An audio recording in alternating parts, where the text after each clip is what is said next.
Grant ta'lim maktabida faqat nazariy bilimlar emas, balki amaliy va hayotiy ko'nikmalar ham beriladi. Biz uchun har bir o'quvchining bilimli, epchil va mustaqil bo'lib voyaga yetishi muhim hisoblanadi. Shu maqsadda muntazam amaliy mashg'ulotlar o'tkaziladi. Yaqinda yuqori sinf qizlarimiz pazandachilik darslarida xamir qilish sirlarini o'rgandilar.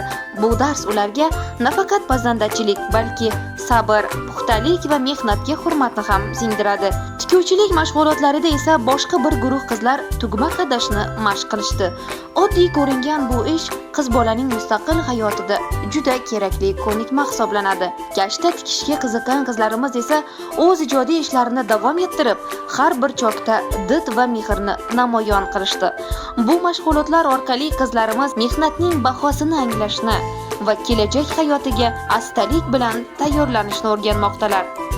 Grant ta'lim maktabi esa ularga har bir bosqichda qo'llab-quvvatlovchi ustoz, ishonchli makon bo'lib xizmat qiladi.